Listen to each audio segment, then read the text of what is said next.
Welcome to Candid Conversations with Candidates, brought to you by Crowing Power in partnership with Lakes Media Collaborative and the Brainerd Lakes Chamber. I'm Lisa Paxton with the Chamber, and it's my pleasure to welcome John Ward. John is a candidate for State House District 10A. John, welcome. Thank you, Lisa. It's my pleasure to be here with you, and thank you to all the partners that put this together. Our pleasure. Why don't you go ahead with your opening thoughts?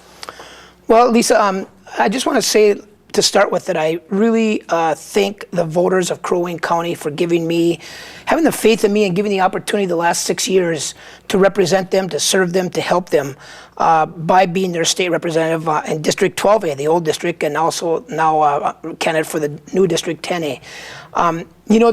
There's much to be done. We're not done yet, and so that's why I decided to run again for office and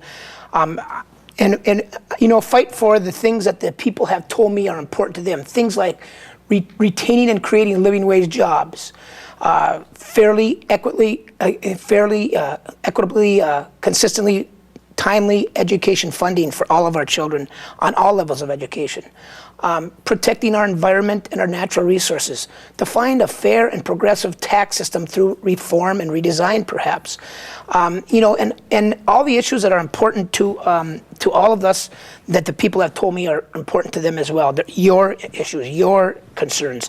I also want to continue to champion things like aquatic invasive species, the fight against that. Protection for Lyme disease victims, I was a champion on that, and even some state trapping regulations that I was a champion on. And I also want to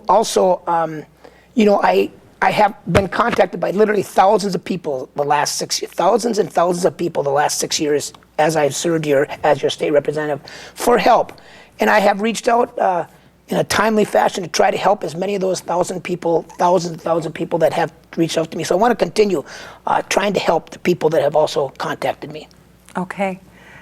Well, let's move on to our questions. Let's talk about 3 things that distinguish you from the other candidate. Okay. Well, number one, I think, is the experience. I bring, as I said, 6 years of experience to the position. I've become known as an effective, knowledgeable, passionate, collaborative, compromising legislator who works in a bipartisan manner. I'm respected down at the state capitol by both sides of the aisle. So experience, and then a knowledge base. I have a knowledge base of how to get things done, how things operate, how things work. I'm not going to have to be in training, so to speak. As I have the last 6 years, I hit the ground running. So I think that's a second characteristic that's different from my opponent. And then thirdly, I guess just the fact that I'm accessible, visible. I walk the walk. I just don't talk the talk. If there's a community event, I'm there. I just don't show up when it's campaign time. I'm proud of that. When people get hold of me, I respond to them immediately. And again, try to provide the help that the people that have asked me to give them help as soon as I can. So I think those 3 things, Lisa, separate me from my opponent. Okay, let's touch economy. What are your plans to help grow Minnesota's economy, John? Well, the fact of the matter is, to grow our economy, we need to create and retain jobs. And Lisa, part of my 6-year tenure has been to work towards creating and retaining living wage jobs. I have supported, for example, I sit on a small business caucus, bipartisan small business caucus down in St. Paul, which has put together legislative pieces to try to help our small businesses. Our small businesses are our job driver in the state of Minnesota. And by the way, jobs are important. Every job is important. Full-time job, part-time job, private sector job, public sector job, you name it, every job is important in particular in this District 10A.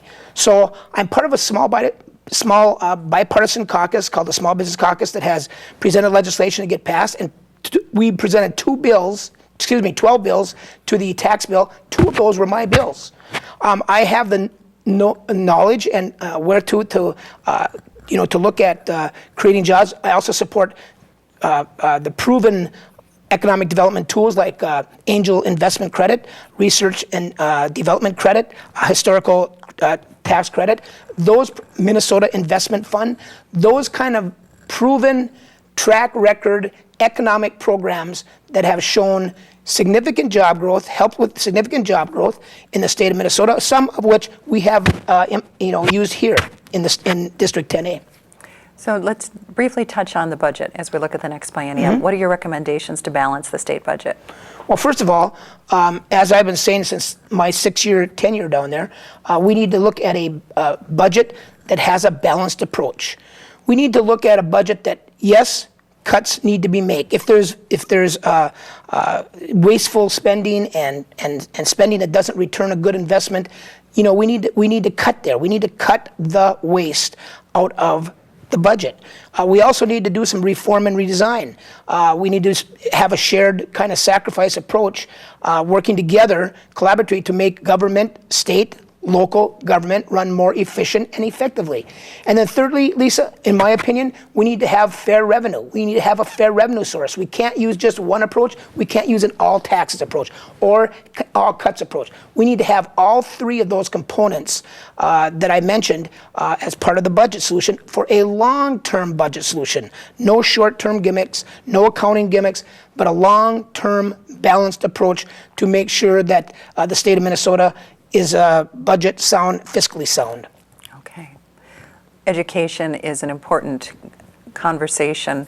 How will you, I guess really the question is, what is the state's role in workforce development? Well, in workforce development, it's no different than, there's two different questions there, as what I heard you say, education, workforce development, and they need to work together to provide a skilled workforce. So education funding that is fair, equitable, consistent, and timely needs to happen in the state of Minnesota in order for us to create a skilled workforce. Manufacturing, as we know, as you and I both know, is in our area is doing fine, is doing okay, is doing well, and their biggest problem is not having the skilled labor that they need to hire. So the Bridges Academy, which I am proud to, even in my first year, Lisa, that piece kind of was sculpted after a class that I ran here in my teaching career called Service Learning, and that workforce, Bridges Academy, is critical and important in a partnership mode with our business world, our education world, our community, to make sure that we're working together to to invest in our children.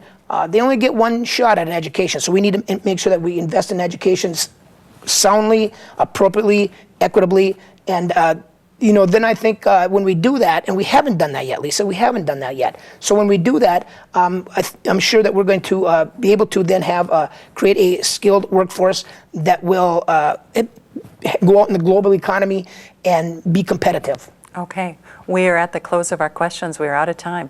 Any last comments? We've got about 15 seconds. Well, again, I just asked for your vote on November 6th.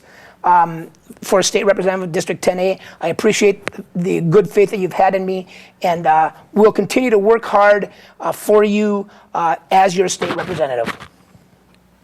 Thank you, John, and thank you for joining us for Candid Conversations with Candidates. And remember, vote November 6th.